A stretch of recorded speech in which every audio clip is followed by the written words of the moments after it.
kindly come all the way from Greenwich, was it? Yeah. And he just had to get away to walk his dog. So we'll try and make this snappy because dogs come first all the time. So just to give you a quick summary of who Professor Chris French is, in case you don't know, and I've got it all listed here. He's a professor of psychology at Goldsmiths. He's the head of Anomalistic Psychology Research Unit. I've been practicing that all the way on the train this morning. He teaches psychology, parapsychology and pseudoscience. Some might argue, what's the difference? He's co-authored over 100 papers. He's the former editor-in-chief of the Skeptic magazine. Although Chris is very prolific with his work, I'm embarrassing to say that I only know him because I sometimes get ill, and I've sometimes been on the dole as well. And Chris brings welcome relief by regular television appearances, particularly on this morning, where he's sort of the resident skeptic and has to roll his eyes and say, "Oh no, that's just a speck of dust on a photograph, not somebody's long lost uncle." So that's pretty much it. So I'll leave it to you, Chris. I'll just start. We've got like 3 different ways to record you. You're that special. Wow. Yeah. Right. Got that one going. There's that. No, you're right. Yeah. Sorry. Yeah. Far away. Okay. Right. Thank you to Sam for inviting me, and thanks to all of you for coming out today. As you might be able to hear, I'm a bit croaky. I'm just getting over a bout of man flu, and I think that means that I can play the Boris card whenever I want to. If you ask any awkward questions at the end, I'm just going to say, I don't think people want to hear about that, and just move on. Okay. Lessons for psychology and parapsychology from the Bem controversy. And just to draw your attention to the fact that I'm counting this as a joint presentation with Stuart Ritchie, because I realised when I looked at these slides, I thought, I've nicked half of these from Stuart, because we did a joint presentation back in the day. And so I think he deserves to kind of have his name on there as well. How many of you came to Stuart's talk? I know he's done one here. Could you quick show of hands if you came? Okay, so most of you didn't, so I'm not going to assume that you know what the Bem controversy even is. Let's take a step back. Let's assume that you have no views whatsoever on parapsychology, and you want to try and decide whether or not, parapsychology is a proper science, or what's the evidence for telepathy and various other kinds of paranormal claims. The obvious thing to do might be to try and consult what looked like reasonably respectable science books on the topic. That might not help you too much, because I'll give you a couple of quotations. Here's one from Dean Radin, who was a very strong proponent of parapsychology. And I think if you read just books by him, you would be convinced that telepathy is real, precognition is real, all these other things are real. Alternatively, you could read some of the old stuff by Hans Eysenck, who was also a very strong proponent of parapsychology. But from Dean Radin, this quotation: "The effects observed in 1,000 psi experiments are not due to chance, selective reporting, variations in experimental quality, or design flaws. They've been independently replicated by competent, conventionally trained scientists at well-known academic, industrial, and government-supported laboratories worldwide for more than a century." So, pretty clearly then, these side effects are real, and it's only the kind of short-sightedness, prejudice on the part of conventional science that means that these effects are not accepted. But alternatively, you might have picked up a book by David Marks, a very strong critic of parapsychology, and he rather more concisely says, "My own beliefs are as they are, towards the extreme of disbelief, because the evidence as I see it warrants nothing more." So he's totally unimpressed. They're looking at the same data, the same findings. One of them say they're absolutely conclusive, the other one says they're rubbish, basically. I'm probably somewhere in the middle ground. I mean, I like both. I like David Marks as well, for that matter. But I like Harvey Irwin and Caroline Watt in their textbook. They conclude, in the final analysis, what fairly can be said of parapsychology? As far as spontaneous cases are concerned, it seems likely that there are numerous instances of self-deception, delusion, and even fraud. Some of the empirical literature, likewise, might be attributable to shoddy experimental procedures and to fraudulent manipulation of data. But they go on to say, be that as it may, there is sound phenomenological evidence of parapsychological experiences and experimental evidence of anomalous events too.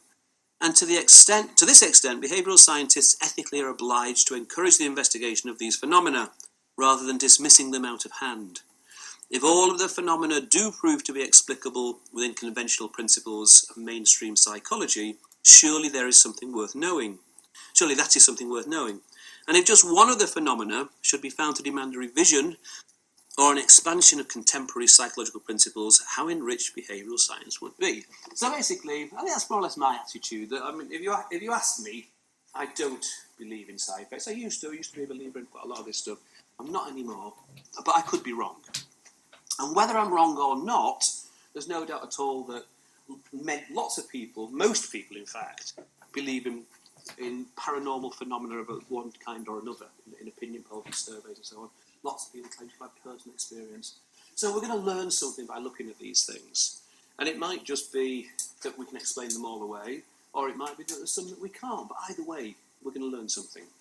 Just to go back to Dean Radin, because as I say, he's one of the most persuasive people, but the history of parapsychology is a history of false dawns, in my opinion. And so this is another quotation from him, 2010. Before 2015, what year are we in now? We may see a few psi applications in common use for enhancing intuition, and psi-based methods may be used to improve the efficiency of some electronic, biochemical, and biological processes. It's also conceivable that the Western world will be shocked one day when long-simmering rumours about psi applications in China are officially unveiled and found to be true. Well, as I say, it's not happened yet, has it? We're still waiting. And again, this is really the kind of story of parapsychology. It's always just around the next corner. We're just on the verge of establishing that highly replicable phenomenon. It's not all going to be this texty, by the way, but just to get you introduced to it. I will give you, this is a throwback to the very early days of psychical research. This is William James writing about Henry Sidgwick, one of the kind of early pioneers in psychical research. I heard him say in 1899, the year before his death, that if anyone had told him that after 20 years he would still be in the same state of doubt that he had started with, he would have deemed the prophecy incredible. Back in the early days of the Society for Psychical Research, they thought they'd have it all wrapped up within a decade or two, and they'd have shown that all these things, using science, that have shown that all these phenomena were real. And yet we're still in that same state. We're still in that same state. You know, not 1899, but today. So when it comes to replicability, that's the kind of core of what we're talking about here. As it says there, after more than a century of systematic research, there's not one single psi phenomenon that you could use as the basis for a first-year lab class and stand a reasonable chance of being able to demonstrate it. As any of you who have run first-year lab classes will know, even with psychological effects, they don't always come out under those conditions for various reasons. But there are some psychological effects. Psychology has its problems with replicability too, as you're all too aware, but they're not so severe because there are dozens and dozens and dozens of psychological effects that are totally robust. I mean, the Muller-Lyer illusion, Stroop effect, blah, blah, blah, the list goes on. And also, they matter, it's less of a problem.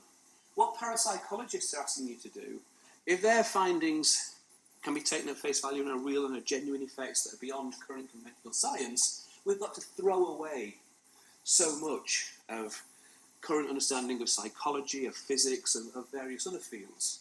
And we shouldn't do that lightly. You know, we need really, really strong evidence before we do that. I think, I'm just talking to Sam before we started, I can look back now, you know, with all this discussion of questionable research practices, I look back at some things I've published and think, they were probably not really facts. I got a paper out of them, hey, would be, but they probably, with the benefit of hindsight, were not really facts. But I wasn't asking you to totally overthrow your understanding of the universe. It didn't really matter that much one way or the other whether they were really effects. We thought they were, we were being honest when we published them. So it matters less. Occasional spiritual results may find their way into literature. They don't require major revisions of the scientific worldview, if temporarily accepted. So let's get on to the main part of the talk. How many of you have or at least vaguely familiar with the Bem study back in 2011. Again, quick show of hands. So a lot of you aren't, that's fair enough. Okay. Well, this is Daryl Bem, Professor of Psychology at Cornell University. Been going for decades and decades, very well respected social psychologist, but one of that rare breed of psychologists who are actually favourable towards parapsychology, and he has a long track record in that regard. And back in 2011, he published a paper in the Journal of Personality and Social Psychology, high impact factor, as you can see there, a very well respected APA journal, entitled Feeling the Future. Essentially presenting results from a total of 9 studies, over 1,000 participants. 8 of those results were significant, apparently showing that people can genuinely sense future events by some paranormal means, which would not be explicable in terms of conventional understanding. As you might expect, huge media response. All science media reported this around the world. And of course, there were critiques right from the word go. I say before it was even published, when it was just published online, there was the one wave of publicity, and then when it was actually appeared in the journal, there was a second wave. Critiques picking up on various kind of methodological weaknesses, statistical issues, and so on. But to Bem's credit, he says, he wanted people to replicate these effects, and so he made his software freely available to anybody who wanted to have a go. And as we all know, replication is the cornerstone of science, so let's have a go. So we decided, we being myself, Stuart, Richie, and Richard Wiseman, that we would try to replicate these effects. Now, I have to admit, we had an ulterior motive. We thought this is going to be a relatively easy way of getting a paper into a high-impact mainstream psychology journal. We'll see how that turned out. Anyway, which experiment do you actually try and replicate? As I say, there are 9 experiments. I'm not going to go through all of them.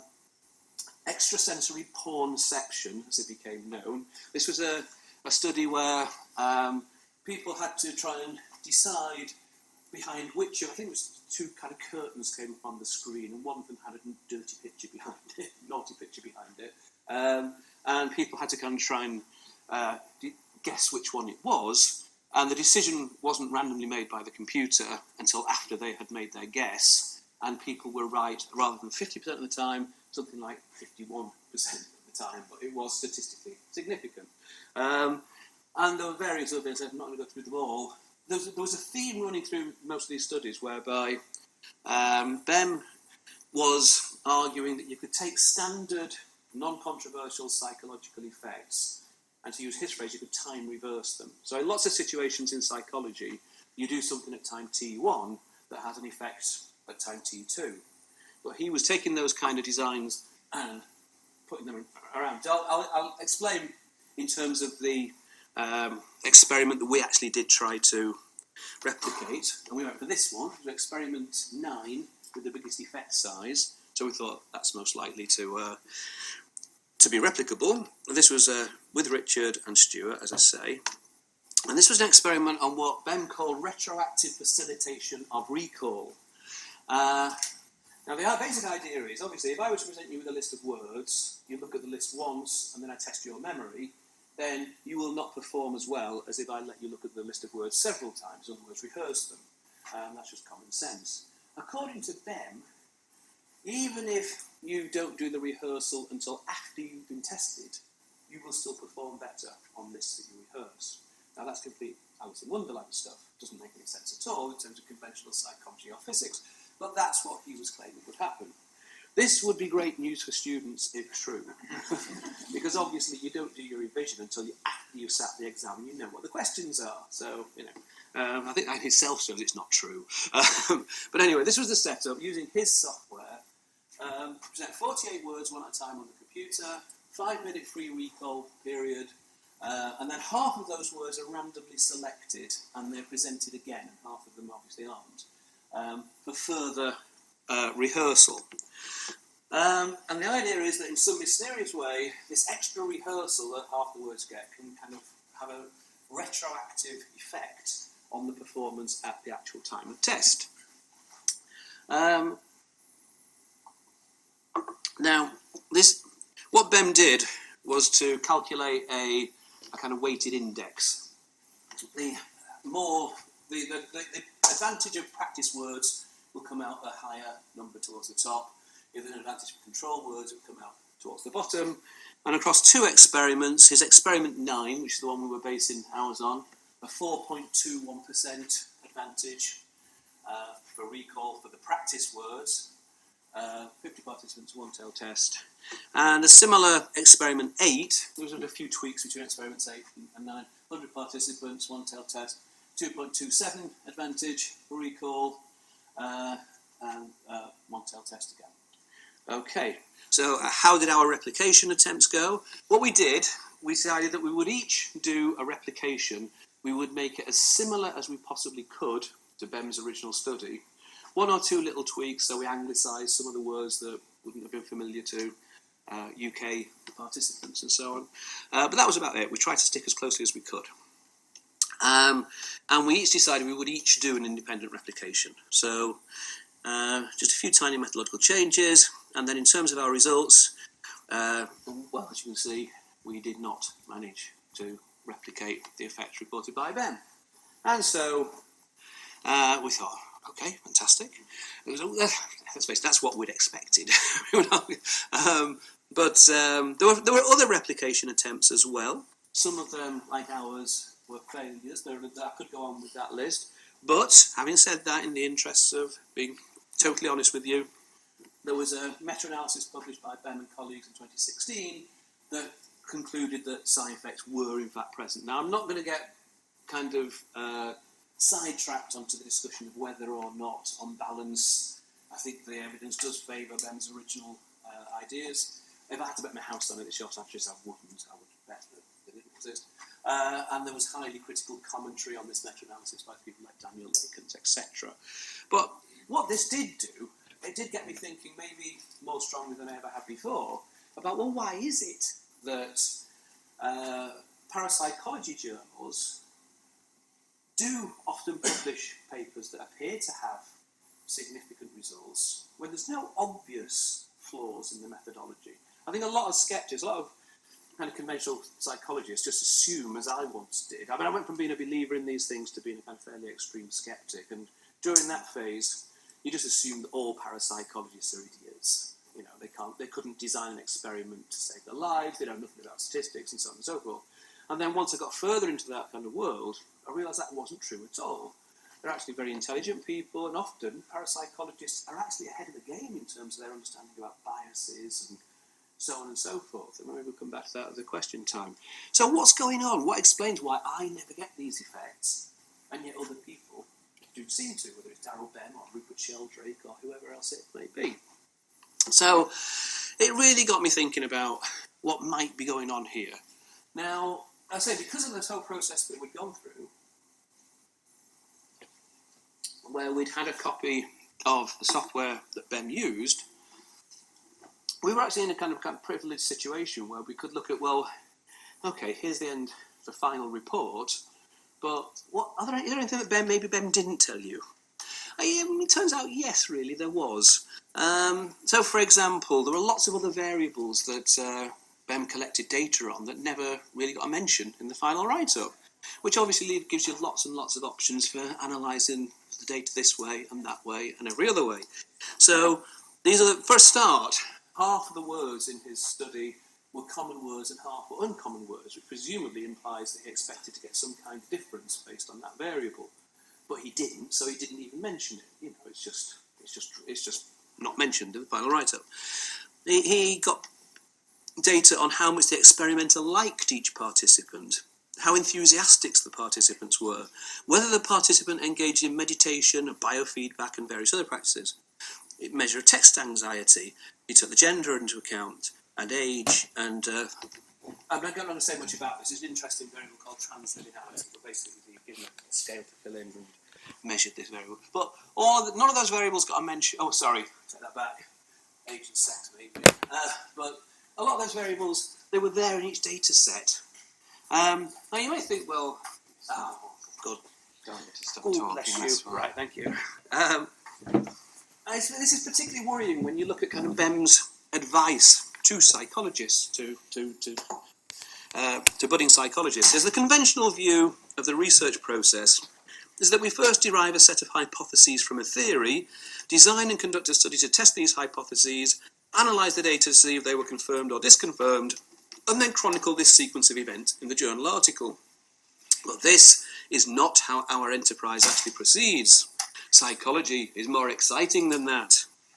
And he's commenting on the fact that when you get to a certain level of seniority within the profession, you probably don't actually run your own experiments. You have postgrads, you have research assistants, so you're a bit distant from the data.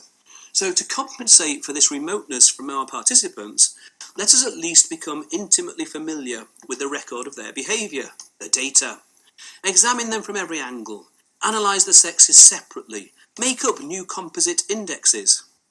If a datum suggests a new hypothesis, try to find further evidence for it elsewhere in the data. If you see dim traces of interesting patterns, try to reorganise the data to bring them into bolder relief.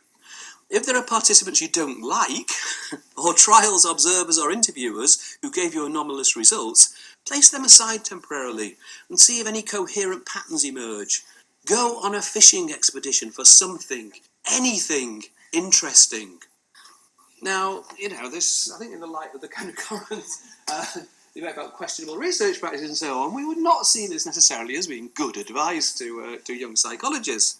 As Wagenknecht et al. Commented in their commentary on the original 2011 paper, it's vital to indicate clearly and unambiguously which results are obtained by fishing expeditions and which results are obtained by conventional confirmatory procedures. In particular, when results from fishing expeditions are analysed and presented as if they had been obtained in a confirmatory fashion, the researcher is hiding the fact the same data were used twice. First to discover a new hypothesis, and then to test that hypothesis. And this is particularly a problem in parapsychology because there are so few kind of constraints and rules on any kind of anomaly that's there in the data can be put forward as, oh, look, here's evidence of some kind of side effect, even if we don't fully understand it yet. So, continuing with what Bem didn't tell you, he had, in a lot of these sort of things, probably all of them, he used what he called a stimulus-seeking questionnaire. This questionnaire was basically 2 items, totally non-standardised. It was two items, that was it. There was a possibility of, which Richard Wiseman picked up on, of a bias in the score correction. What he'd done, the way that it worked, people would type in their responses to which the words they could remember, and then the computer would score them, fair enough. But obviously, if somebody just misspelt a word, but clearly were trying to spell a word that had been presented, I think we all agree that should be counted as a hit, yeah? And so the experimenter would then go through and look for any of those responses. But at that phase, that wouldn't have been a problem if at that phase they were still blind to whether the word had been practiced or not. But they weren't. Now, again, this isn't a bias that was probably strong enough to actually explain the results, but it was evidence of a sloppy procedure. That's another thing that we tweaked. We didn't do it that way. We did control for that properly. We had a look at the raw data from Bem's studies, and that was quite interesting. Some interesting aspects there came up. It was claimed that this is for his experiment 8, which is again using this retroactive facilitation of recall. It was said that all of the participants were Cornell undergraduates, which makes this person kind of stand out, being 69 years old. There aren't that many undergraduates. And it just so, the experimenter was Bem, this particular person, and it just so happened that Bem was 69 at the time that this data was collected. And so we asked him, we said, was that you? Oh, no, it was a lab technician. Well, even if we accept that, it's still a kind of sign of sloppiness. It said they were all undergraduates, and clearly they weren't. And if it's somebody who was a lab technician, this is that subject. The overall kind of recognition score here in general was about 2.7%. This person's almost 10 times that. And that data then found its way into the final analysis. So you kind of think, even if it's a lab technician, it sounds like it may well have been somebody who was just trying out the software to make sure it was all working properly, and maybe did that several times. Who knows? Anyway, pure speculation on my part, but, there are lots of other criticisms you could make. And again, I'm not going to go into great detail on all of these. I'm just keeping an eye on the time as well there. The use of one-tailed tests throughout. I mean, I always find this kind of quite interesting, because obviously we get the first-year psychology students in and we tell them all about directional hypotheses and non-directional hypotheses. But in practice, whenever you see people, if you've got a one-tailed test, and it would only have been significant if it had been a one-tailed test, there's always that suspicion of, did they just make up a just so story afterwards, and so typically people avoid using them, even if there is a clear directional hypothesis, they'll typically report two-tailed results to avoid that potential criticism. But the one-tailed tests are used throughout. Failure to correct for multiple statistical tests, changing procedures partway through experiments, and combining data from different experiments. There's a lot of this that went on in the BEM series. It's interesting because so I can say for myself, when I first read it, I picked up on one or two of these things, but I didn't sit there thinking, God, this is an awful paper. It was a similar kind of quality to a lot of other stuff that I've read in mainstream psychology. It'd gone through 6 different referees who'd all ultimately agreed that it should be published. So it kind of makes you more reflect on maybe what might be wrong in conventional science as it was being done at the time. Very dodgy theories. So, like the evolutionary benefits of extrasensory perception, the idea was that maybe back in our evolutionary history, knowing that there might be a kind of suitable sexual partner hiding behind that rock, we've got a 51% chance. And then you always get this in parapsychology. They always talk about quantum physics. They always explain everything in terms of quantum physics, because obviously quantum physics is very weird, and their results are very weird. So, you get this kind of hand-waving stuff. This was quite interesting as well. The different sample sizes across the series of studies. It's quite interesting that there's actually a footnote saying that the decision was made that in each experiment at least 100 participants would be run. And then you look at experiment 9 and think, well, you only got 50 there. Oh, and experiment 9 is the one with the biggest effect size. Interesting. If you plot the effect size against the number of participants, you get that result. You get a statistically significant result with only 9 data points. And basically, what that is suggestive of, some people have argued, is data peaking. If you had a look at your results at 50, and if it's significant, you stop. If it's not, you run another 50 and have another go. And if not, you run another 50 and have another go. And if not, you run another 50 and have another go. And so again, there's no explanation given as to why in experiment 9 only 50 participants were run, which directly contradicts what it explicitly states in this footnote. Now, some of the responses, some were on methodological points, some of the critiques were on statistical issues, many of which I confess would be over my head. But Wagenmakers et al., who basically say we should take a Bayesian approach here. So the title of their critique, which accompanied that, was Why Psychologists Must Change the Way They Analyse Their Data. And the response from Bem, Utz and Johnson was, must psychologists change the way they analyse their data? And then the response to that from Wagenmakers et al. Was, yes, psychologists must change the way they analyse their data. So anyway, the point being that we use the same stats. We did exactly the same as Bem had done. I think Tal Yarkoni's blog, I don't know if you're familiar with this blog, it's called Citation Needed, which is very confusing, obviously. But I thought he kind of...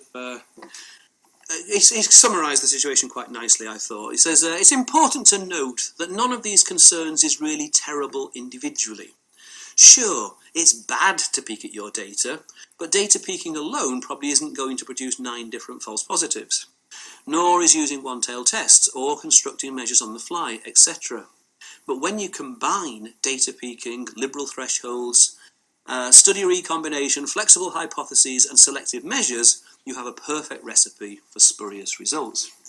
Now, another thing this whole episode kind of led to was kind of some insight, or at least a greater reflection on my part, of the whole kind of sociology of science. We sent our paper in to Journal of Personality and Social Psychology. As I say, with the ulterior motive of getting this paper into a kind of very well-respected journal, relatively little effort. The paper was rejected without even being sent out for peer review, on the grounds that we don't publish replications. We're far too important to publish replications, and certainly kind of failed replications. I mean, my God, you know.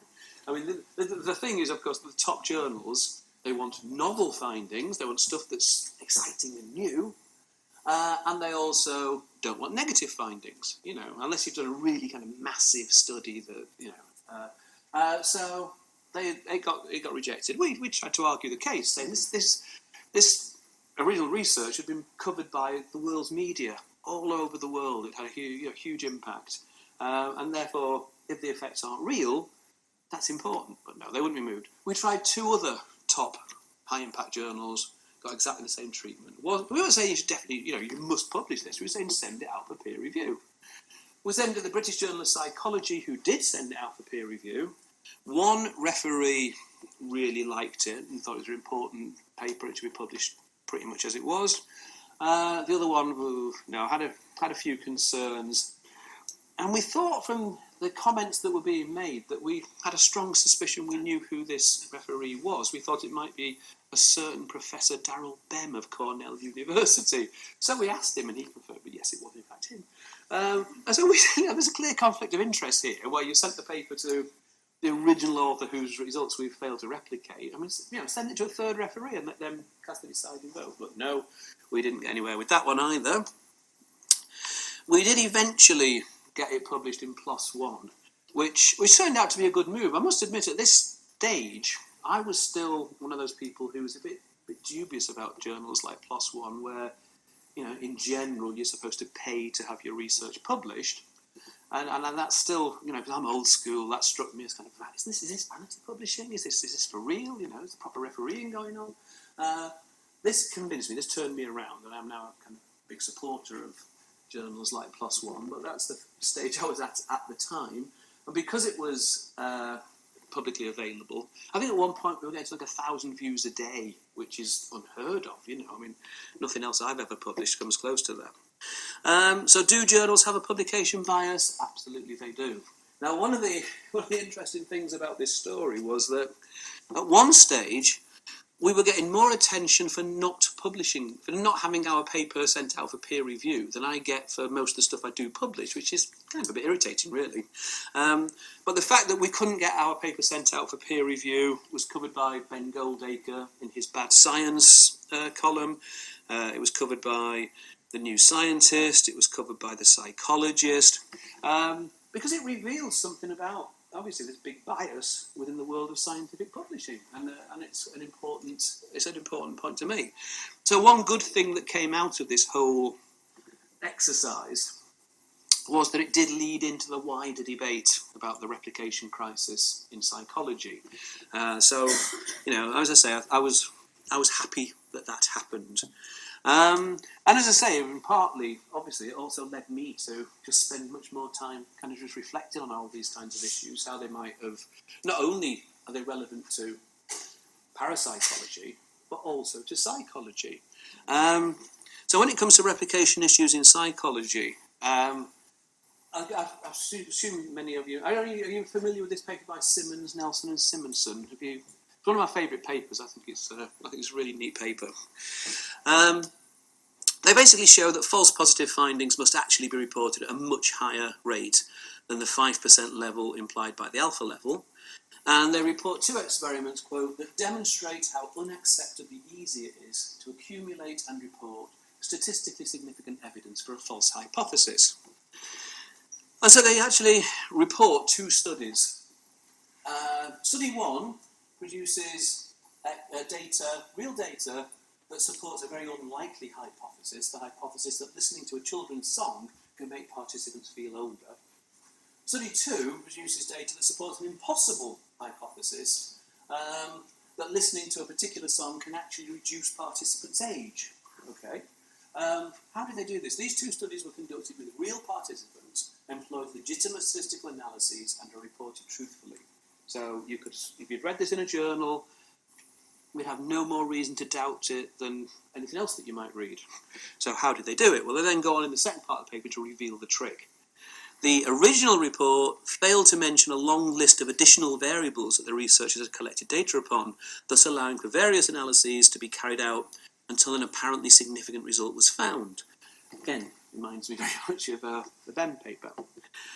Also, they point out, they raise this issue about optional stopping, and again, data peaking. Not deciding in advance how many participants to run, but instead analysing the results every so often as you go along, and stopping data collection once a significant effect is found. And again, there are all kinds of situations where, having worked in a psychology department for virtually all my life, if I've got a project student and we decide in advance, right, you're going to run 100 participants, and then obviously the clock's ticking, the deadline's coming, they've got to get it written up, they've only run 80. If they've got significant results, and it was a good student, and I thought they'd carried out the study properly and I could trust the data, I may well feel tempted to write that up and see if we can get it published.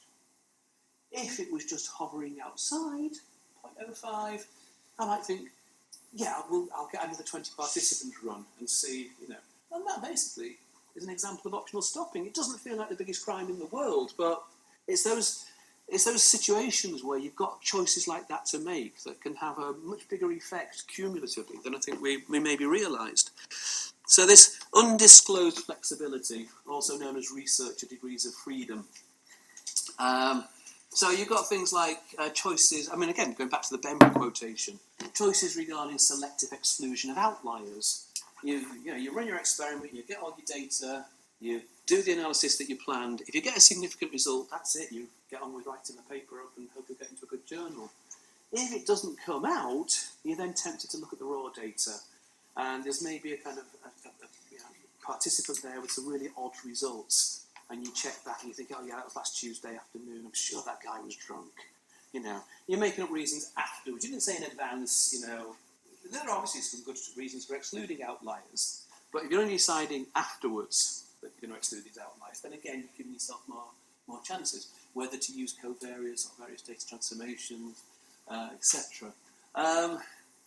Also, in this study, they found that p-values just below the conventionally accepted significance level of 0.05 are more common in the published literature than they should be, implying that, you get your data and you try and analyse it this way, that way, the other way, and then, right, this is how we get the effect we wanted, now we write it up. Okay.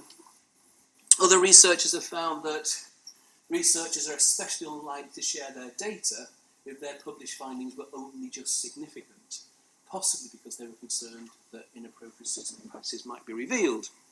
And John et al. Present data showing that many psychologists admit to sometimes engaging in the questionable research practices described by Simmons et al. So this has raised the issue of whether or not we actually have double standards here. So why do we single out parapsychology if all sciences, including psychology, have these replication problems? Well, as I said before, the problem is much worse. It's worse in parapsychology, where I would say there's not a single side effect that is robust enough that you could use it as the basis for a first-year lab class, or anything else for that matter. And as Carl Sagan famously is quoted as saying, extraordinary claims require extraordinary evidence. We're not going to kind of throw out all of the findings from conventional physics and psychology and other sciences on the basis of these findings that we're not too sure about. At the end of the day, all sciences are about trying to separate the signal from the noise.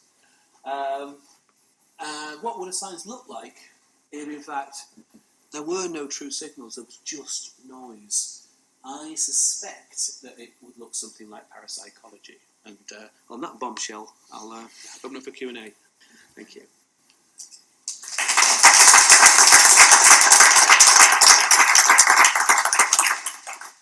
Thank you very much. Okay. Does anybody have any questions? Oh, okay. I've got one. You mentioned earlier in the talk that in some ways anomalistic psychologists and parapsychologists were ahead of the game for replication process. I wouldn't necessarily say anomalistic psychologists were, but I think the parapsychologists deserve some more credit than they get. I can see why that would definitely be true from the more kind of sceptical side. is there examples that you get from some of the kind of true believers that are out there, I take that where they're still particularly sensitive to certain aspects of methodology that we're still yet to take on analysis? That's a good question.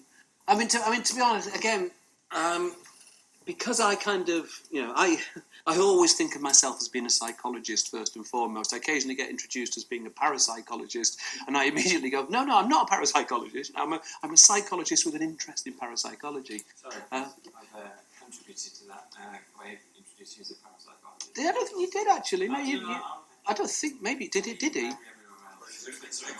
We'll record it and play it back, yeah. I was very impressed with your pronunciation of anomalistic there.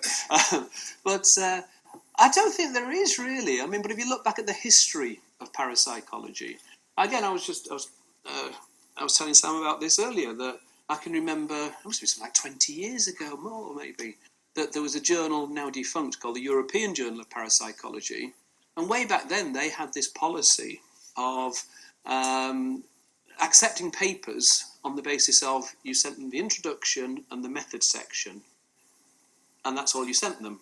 And if they thought that was up to the mark, they'd accept the paper, and then you did the study. So it's basically pre-registration, They didn't really seem to get that many papers that actually followed that, because pre-registration can be a pain in the backside, obviously. But I think, in many ways they kind of were ahead of the game then. But I think now, I think particularly with the kind of the replication crisis stuff, these lessons have been kind of circulating again.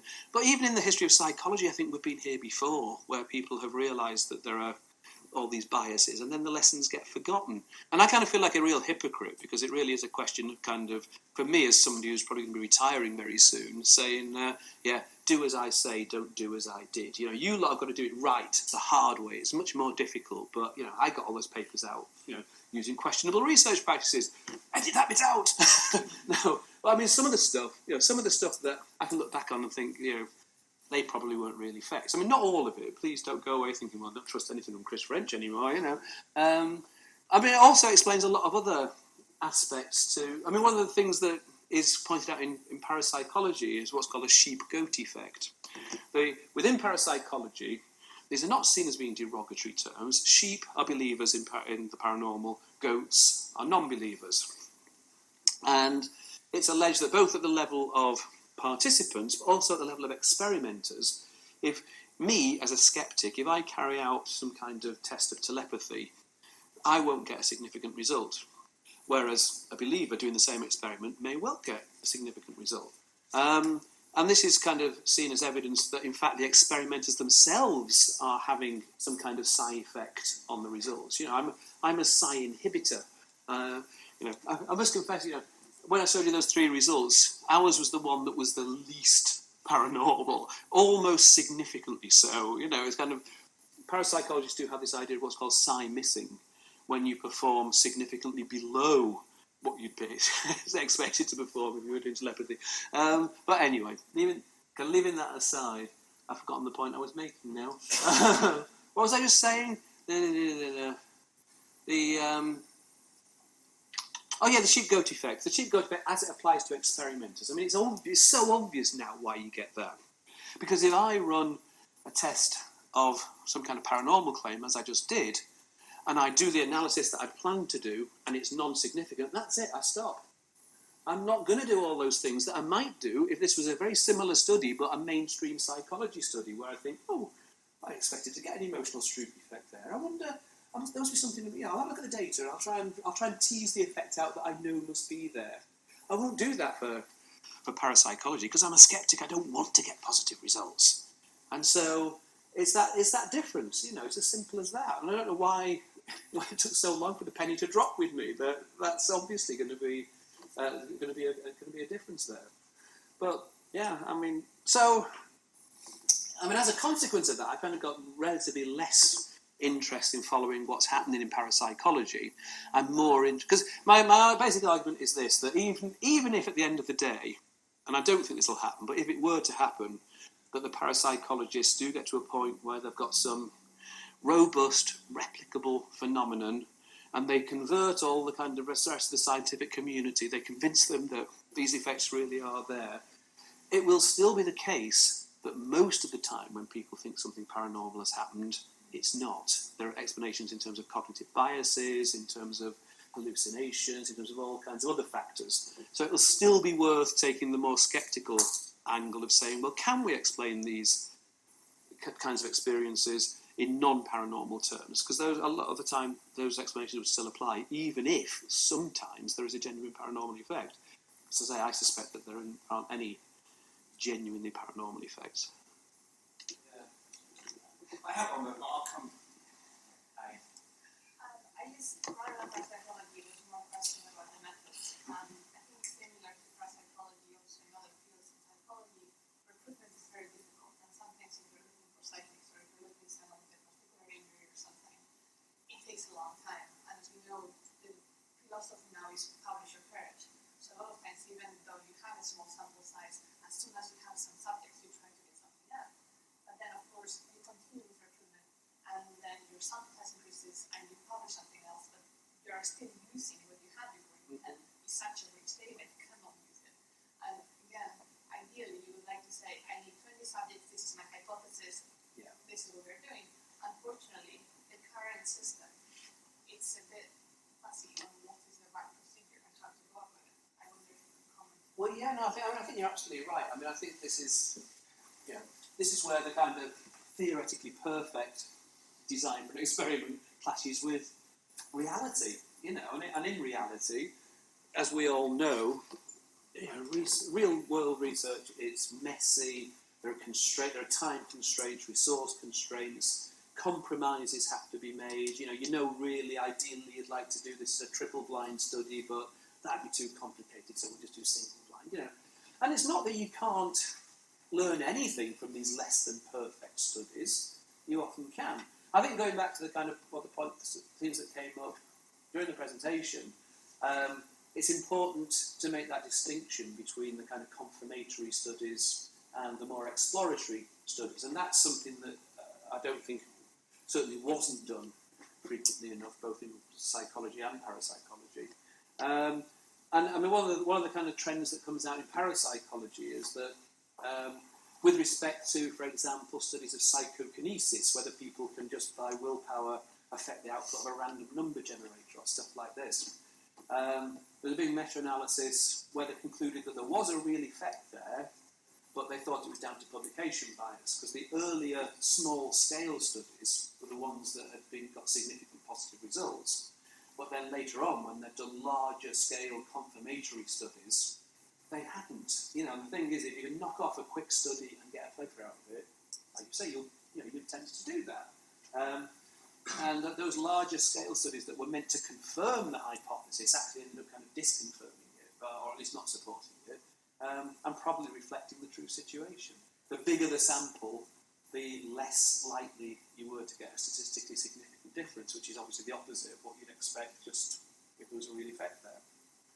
So yeah, I mean, I don't think there's any perfect answers to this, because we do, as I say, we live in the real world and we've got all those constraints that we have to try and juggle with. I ask mine now, is that okay? Chris, thank you so much. I've got two observations posing as questions, so I'm sure you can have a go at addressing them anyway. And the first one, I think it's just been really eloquently made, actually. Of course, psychology needs to sort its shop out. And of course, there's been a whole set of questionable practices. But the pressures that caused that to happen are still there, and it may be the current reality, but perhaps that's what we need to look at. Journals are still motivated to have high impact factors. There is still publish or perish, and those pressures are felt much more acutely by early career researchers than by others. So, of course, we can make sure we do it the way that we should do it. And I don't know whether that's different for parapsychology, social psychology, cognitive, but it's unfair, I think, in some ways, to still have those same constraints or demands on people in such a falsely competitive environment in terms of publication. So that's my first just general observation. And my second one is something I think you kind of touched upon now, but I worry sometimes that in its enthusiasm to demonstrate its authenticity as a discipline, psychology has perhaps tried to frame itself very much in the natural science model, with a great emphasis on experimentation and data, which of course is a very valid methodology, but it's one methodology amongst a much broader toolkit. And I worry sometimes that in doing that, we lose the ability for broader approaches and more general discussion and debate to generate ideas in the field. And it's still a relatively new science, we need those ideas. So as I said, they were observations posing as questions. They've done that really poorly. They weren't questions, but do you want to have a go at saying something anyway? No, I think I'm generally in sympathy with what you're saying.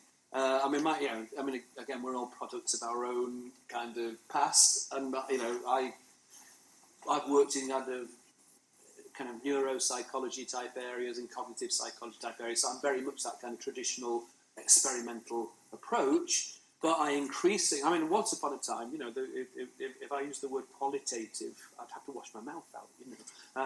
I've got over that now, and I actually appreciate that. No, actually, there are some areas where you've got to take a qualitative approach to stand any chance of getting at the full richness of the data that is there. And so, I kind of fully agree with that. And I think what we can do, as I say, it's not the case, I think, that every single experiment has to be pre-registered before you can possibly have it published. But we need to be clear about when it is kind of post hoc analysis, when it is planned analysis. One of the things, I was just listening to Stuart Ritchie's talk in this series. I had a little listen to see what he'd already said about the Bem episode. And one of the points that he made is that the Journal of Personality and Social Psychology now does accept replications, and they explicitly say so, And so that's a step in the right direction. Once upon a time there were arguments about kind of the cost of scientific publishing in terms of, producing all this stuff on paper. But I don't think a lot of those arguments hold anymore now. You could have a section of even paper journals that maybe just had the abstracts of, say, failed replications or successful replications with a link to the full version online. That kind of the cost side of it isn't really an argument anymore. And clearly, obviously, there are many, many journals now that are just totally available online, So a lot of those arguments don't really hold. So what I'm saying is we could have a general recognition that there are kind of at least two levels of scientific output, one of which would be the kind of very large-scale confirmatory type studies, but others are more exploratory, as long as we're clear about which is which, And so, as I say, I do feel kind of somewhat hypocritical to be saying to all these young people here that, they mustn't get papers the way that I did, The point being, I suppose, that, when we were writing those papers, we didn't think we were engaging in fraud. We weren't making the data up or anything. It's just that, you can't. I'll give you another example, because my wife, Anne Richards, used to do a lot of work with her in the kind of area of cognition and emotion. And one of the very early studies of the emotional stroop that I tried to do with a project student, and we got the data in and we looked at it, and the effect hadn't come out. I'm assuming you all know the emotional stroop effect, high anxiety. People take longer to identify the colour of words if they are threatening than non-threatening compared to low anxiety people. And I kind of told my wife this, and she said, what cut-off did you use? It was using the Spielberger, and I can't remember what it was. We said, no, you made the cut-off at 40. And so we tried doing the cut-off at 40, there was the effect, perfect. And that just felt like, we hadn't done it right, it was perfectly reasonable. She knew from her, having done many more experiments than me in that line, that's where the best place for the cut-off was, and that brought the effect out. But again, we were kind of having two bites of the cherry, really, because if we got the effects out on the median split that I'd originally done, I'd stopped there. It's that kind of grey area. In terms of that grey area, though, I worry that the ideas get lost if we impose a rigidity on everything, but those constraints are still there. You still need to publish for a career. Can I just have a stab as well? So this has been a rolling debate since the 50s. The idea of null hypothesis, significance testing the problem, and all the rest of it in low sample sizes and stuff. and it always has false starts. Like there's a momentum behind it. Paper gets published, and everybody has to sort of nod sagely, yes, it's a real issue, but they kind of politely ignore it. But then, so Brian knows that in the States, it's set at the centre of open science, because he noticed that the real thing that stops things from actually, having a good clean-out is the perverse incentive structure that keeps people in that sort of problem. So it's not that people have a nefarious motive to do bad science, it's that they're sort of bent over the shape over a career that they form bad habits.